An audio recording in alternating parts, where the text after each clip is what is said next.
Hi guys, my name is Mark and today I'm reviewing a budget mouse for you guys, which is on the market for a long time I think, but still worth to mention. We are talking about the Cooler Master MM720 now. Let's go guys.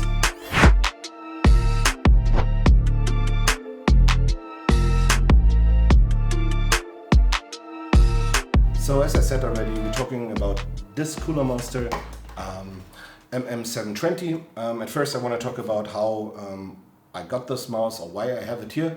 It's like after some reviews, the head of the Cooler Master marketing for Germany, for the DACH region, contacted me and were asking if I'm interested in review some more products of them.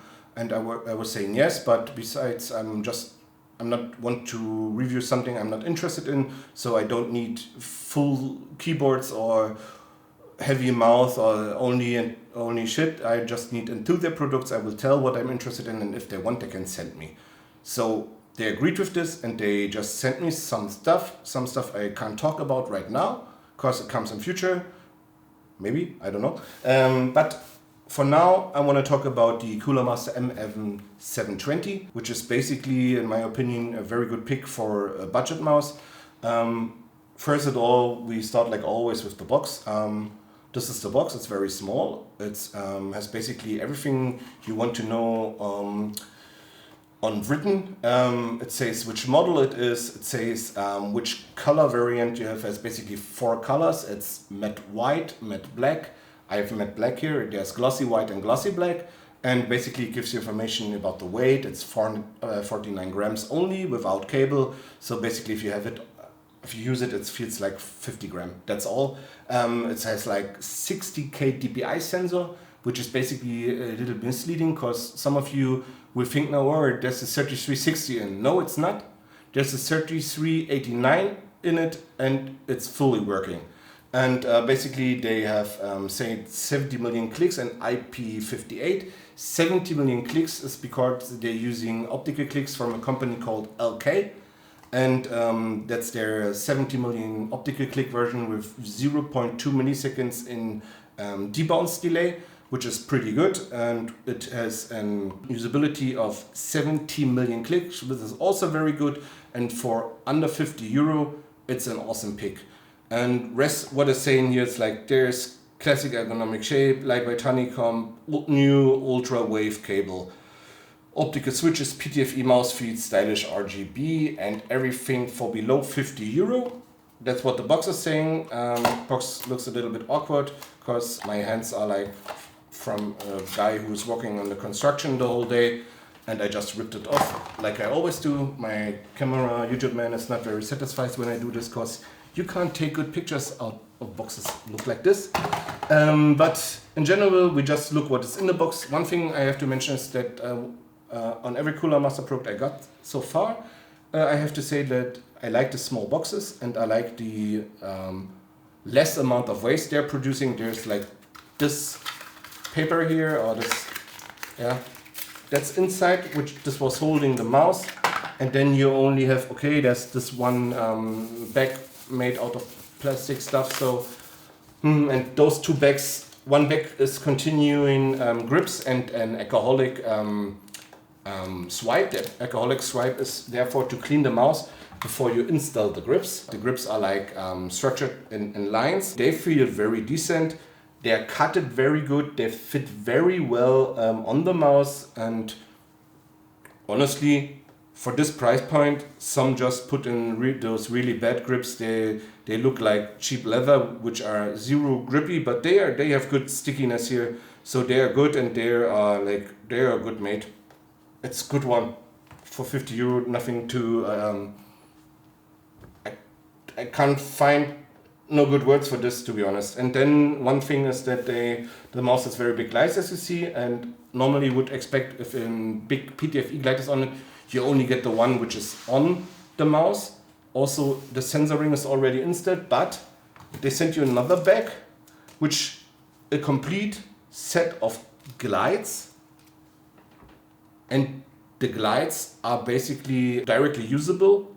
And they are also have an plastic foil on the PTFE, so they can't get scratched if you have them in the wherever you have your stuff, you know, so in the box or wherever, but with screws or something, they can't get stretched in before, because there's like an film on it which protects them. You need to tear it off before using. Then you have those little booklet in there, which explains what is which click and the specifications, but it's basically nothing besides how the DPI button is working. What will help you to configure the mouse without software, but I come later to the software. At first I come to the mouse in general. I got this awesome PDF from Cooler Master. It has a lot of very detailed, very good informations. I will not show you everything. Basically, is one thing I really want to show you is that where this shape comes from. The shape is very special. If you looking this video, I think you already were watching out for this mouse and for the shape, and you're interested in the shape and ask yourself why, how, and what are you should use it or for what and who's using it.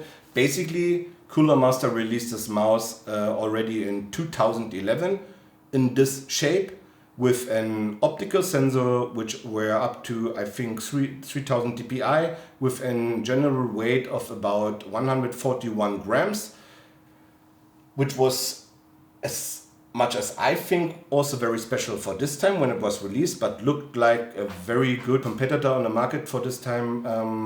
But just for your information, at this time I was not playing any video games. I only had a SteelSeries Sensei laying as my office mouse.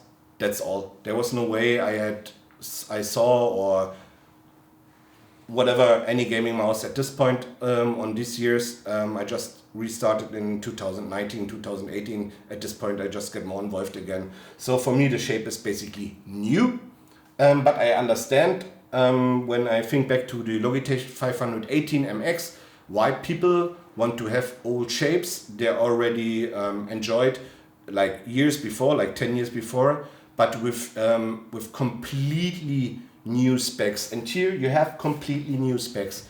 The weight of the mouse is the half.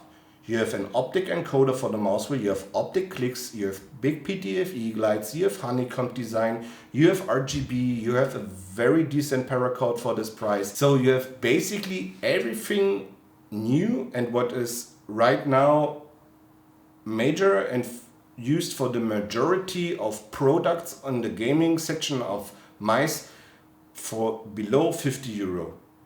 That's pretty decent. Also the weight for 49 grams is pretty decent. So are there any cons? There are not really cons. There's like some stuff which could be made better, which I will mention soon. But in general, for this price point, I don't think there is a competitor I directly would have in mind who can compete at this price point. Was the same for the 710.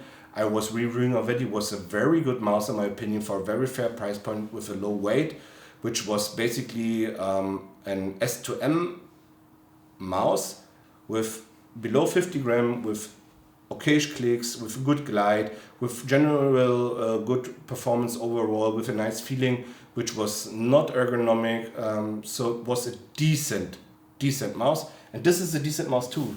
But this time, just by size, I want to show you one thing already. That's the Superlight. Everyone knows. Just by size, it looks like it's a little bit short. And when I put your HTS, the HTS close to it, you see it basically has the same length than the HTS, but it's a little bit more broad. So the wide is you have more weight there, and you have like this one. This is a rest for your ring finger. And like this here is the point with those, how can I say it, with these special made edge are the points for you as claw grip gamer, where you can find a very relaxed, decent position for your pinky and for your ring finger. For a lot of claw gamers who playing like this, the aim fatigue can set in very early because of pressuring too much the grip, because of the size or the form the mouse they using right now is made.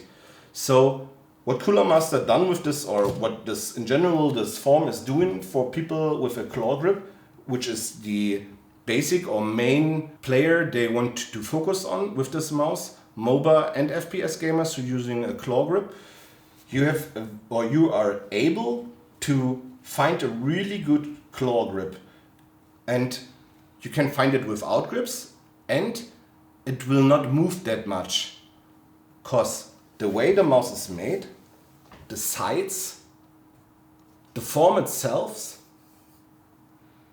how it's made, is basically therefore that you are able to refine or reuse the same grip and the same position the whole time.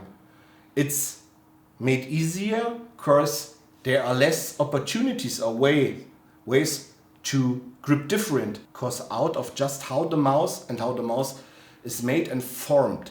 So yes, it rejects you some special grips you might use, but it can give you more freedom of mind, and you are not or will not think as much about the grip and your grip position while gaming, because there are not so many possibilities and opportunities to grip this mouse different. So if you found your grip on this one, you can stay on the grip for a very long time without losing it, for example, by pressing the side button. One thing I also want to mention here is, based on the form, the side buttons are very small made, and just by the usage for the thumb, it's made so that you are not accidentally can pressure the small side buttons. They are not so easy to click, so they are a little bit hard to click. They are small, and they are not standing far out of the shell. So they're very good made for claw grip gamers, for when you are in a clutch situation or something, or you're very stretch or very fast movement or whatever. So basically, the form is made for claw grip, not for palm, only if you have a very small hand, but I think then your hand is not broad. If you have a broad, short hand, for example, so your hand is wide and short, and you want to play palm, then maybe it could be a fit, but I don't think you can play. I can't play palm on it. It's like here for me, my hand is 19:11, so there's no way I can palm it. So it's basically a claw grip mouse. Fingertip grip is also very problematic. I think it's because if I would try to relax fingertip grip then it would look like this, or basically I would not be able to find.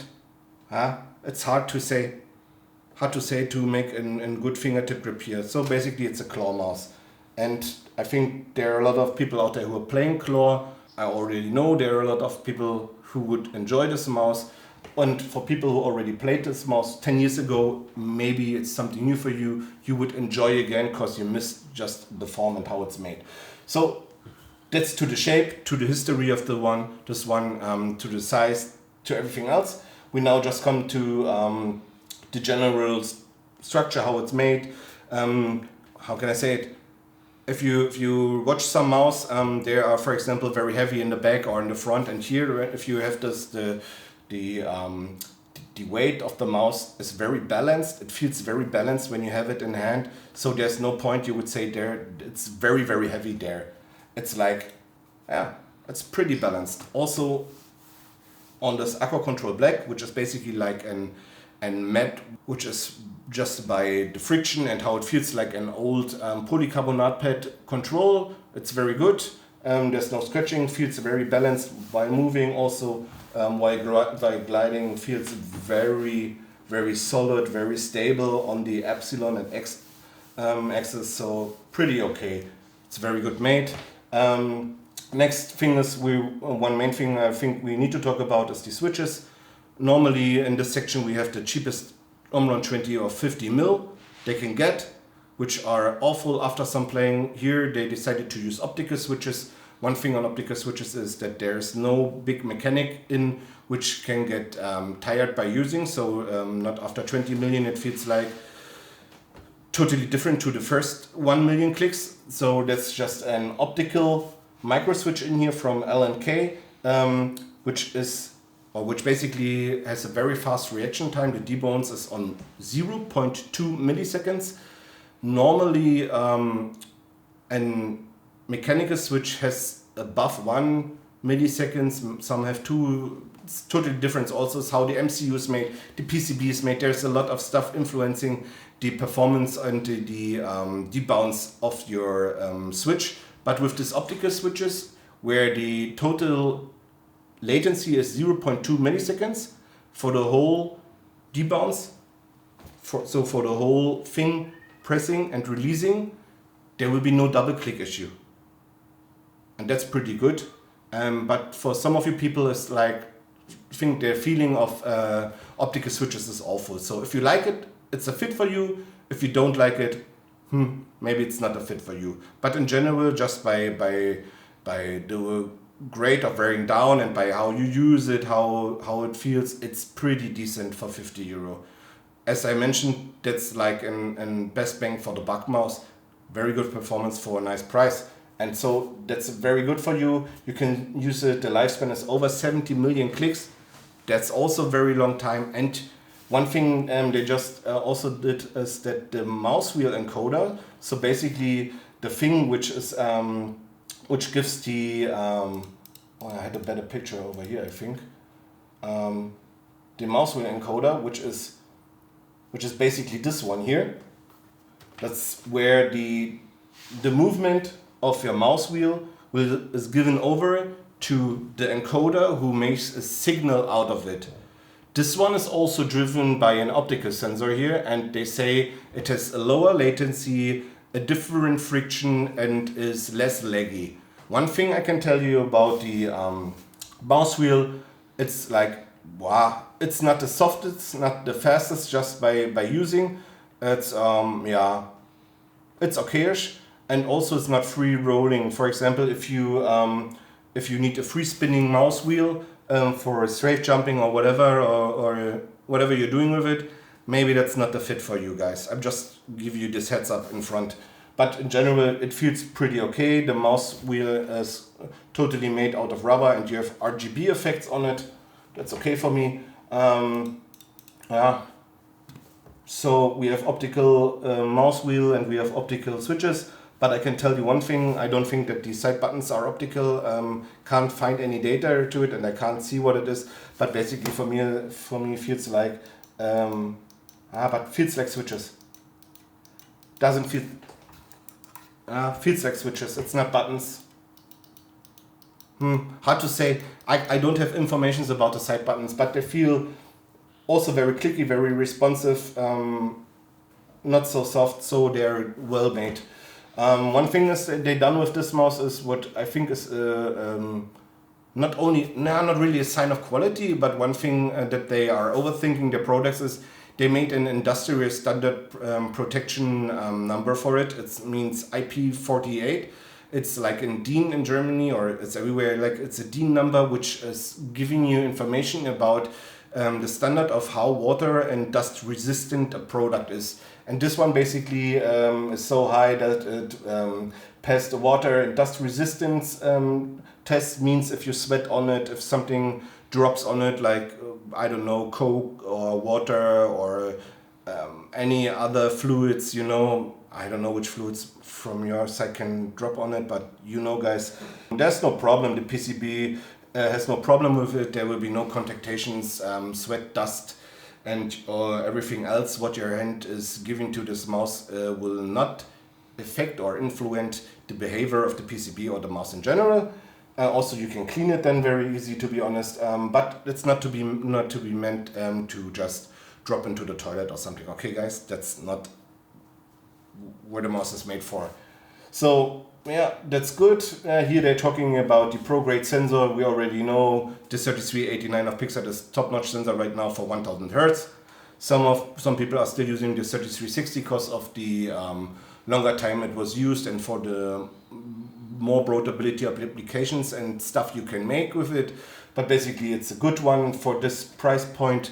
It's very rare that you find this high-class sensor in a product below 70 euro, to be honest. It's a good price, good product. Here we see 50 gram. And then we come to the skates. As I said already, the skates are very big, could be good, could be bad. They are not scratching. And as I mentioned, sometimes by quality control of the mouse producers, like this one also has like one edge here of this glide which is standing up a little bit, but I mean, that's a glide they buy in for some cents in millions of pieces and just put a pack in there and just install them, you know. That's not like just replace them if you don't like them, if they don't fit for you, just replace them. If you want to play on or perform better anyway, I think you are always replace your glides, because most times stock glides are not as good as replaced glides from Core Pads or Tiger Arc Ice or whatever. You know what I want to say. The glides are more than enough for just normal gaming out of the box. They're decent. They're not very thick, so I think the lift-off distance is low too. They have low friction, as they say here. I also think they have a high durability, because they are feeling feeling decent. And when you put them out first, there's a foil on it, guys. Tear down the foil, please. Yeah, everything else I will talk about now, because we will go over then to RGB and software, because we talked about everything inside, how it's made.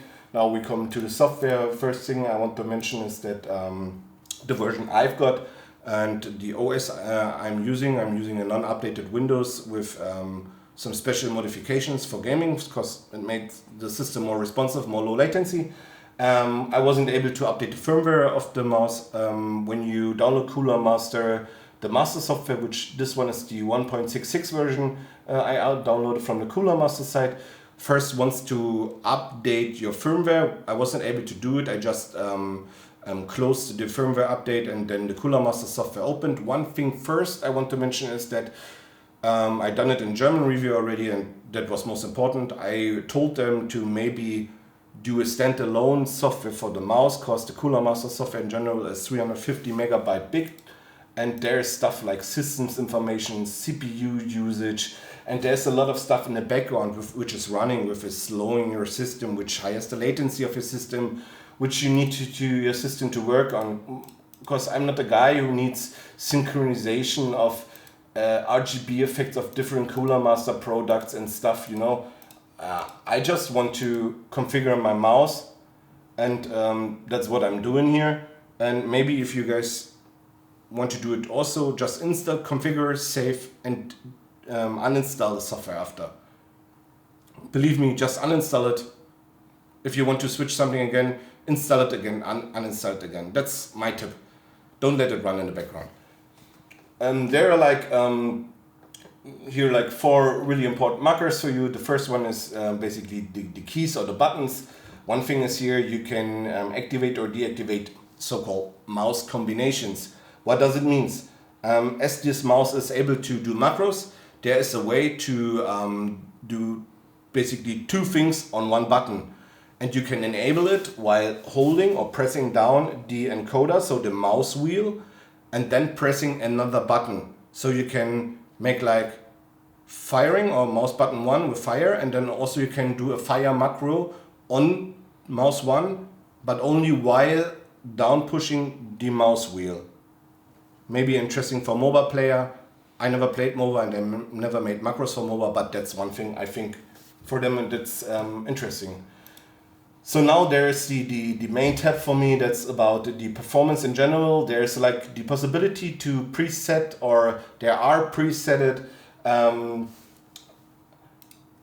set it back to standard. There are presetted DPI settings. Let me say it this way: you can preset it or set it back as you want. You can do like up to 7 different DPI settings. DPI settings which were preset, or you choose yourself, and you can rotate over the DPI button on the bottom of the mouse. You can scale it here. You can make X and epsilon independence. You can set the polling rate in 4 steps: 125, 250, 500 hertz. As I mentioned already, I would go with 1000 hertz, because that's basically around about 1 millisecond in delay. 500 is already something about 1.6 to 2.1 milliseconds in delay, really depends on how it's going. And 250 and 150 is always above 5 milliseconds just in delay for the signal, and I would use it if you want to game and perform. There's like the Angel snapping, in German it's called Winkeleinrastung. It's like, I think the guy who localized this one is, I don't know. So it's the angel snapping. Please let it off, guys, because it just influences the sensor and the sensor signal before it goes to your PC. It tries to make straighter lines out of more jittery moves. Don't use it. It also can badly influence or inflict your aim. There is like the lift-off distance is set to low or high. There's no millimeter. Maybe I told Cooler Master also, maybe just say how many millimeter is on this one. Here, this stuff is just for the angel snapping. Don't use it. This one is the Windows sensitivity. Always keep it on 6 in the middle, guys. So 5 to the left, 5 to the right. If you change it, there's a software or a Windows interpoling. There's like a multiplicator, lower or higher, depending on which number you choose. Always use it on 6 and always switch the mouse enhancement off in Windows, please. Never change this one. And there is the speed of for your double clicking set by the operation system. And then there's one weird thing for me. I also explained in German the debounce for the mouse clicks. As I mentioned already, we have 0.2 milliseconds total debounce time for these clicks, which is very, very fast because they are optical. But Cooler Master is not enabling me to go to 1 or 0 milliseconds in debounce time. The lowest I can just use out of the software here is 4 milliseconds, which for this performance product makes 0 sense for me because I would like to use 1 or 0 milliseconds because I can use it. The switch gives me the opportunity to do it, but Cooler Master software is not able to do this for me. Maybe that's something for the next Master software to enable people to go down to 1 or 0 milliseconds debounce. Maybe it gives more freedom of mind for most of the people who are playing this mouse and would be also spread some love to the community and to the players of your products, Cooler Master. So basically that's it for the system settings here. Then we go over to the RGB. You can basically do everything what you want. You can do custom. You can do it that it is reacting to your display, but then the Cooler Master software must be running. You can sync it. You can do whatever you want. Fast, slow, every color you want. And then you have these big macro settings for the mobile players or whatever. Software is decent. It's more than enough. A lot of possibilities there. And basically, I will make my whole resume now about this product in general. It's a pretty good product for a very, very fair price. It is very, very good overall production quality. There's no squeezing. There is a brief market of people or of player who would be interested in this because of the claw grip opportunity. The quality, the build quality is nice. The gear used in it is nice. The clicks feeling very good for opticals in my opinion. The weight is good. The glides, everything decent here. Nothing which is really bad, or I would say that makes me overthink about the product for the price. There's nothing which will influence me to not buy this if I only want to spend 50 euro. This would be a product I would have in mind if it would be interesting for me, to be honest. Because everything fits here and also it has RGB below 50 gram. So here, by the way, it also says lift-off distance is below 2 millimeters, so we can be sure it's 1 millimeter on low. So it's pretty good. 4 different colors. Sometimes I saw some Cooler Master offers in the States were saying they sell it for like below 40 US dollar. Some special offers, maybe there's something coming like this in on Amazon in Europe too, but right now some of them are like 47 euro. The original price set by Cooler Master was like 60 euro. Amazon is able to deliver them all in the next days, so there is no shortage. You can get them, they're available, they are very decent for the price, and yeah, if you're interested, guys, there's no way I would not recommend this for you. Thanks to Cooler Master for sending me this. I know there are a lot of reviews out there already, but I just want to give you my opinion, and also that's a good and brief roundup for me. As more experience I can collect with different shapes, different mouse, different ways of production from different producers, the bigger my expertise gets. So thanks Cooler Master for sending, and I hope you guys all enjoyed this review. Thanks for watching. If I forgot something or something I mentioned wasn't right or I switched something up or mixed something up which was not right, please write it down in the comments. Let me know, guys. See you soon in the next review. Bye bye.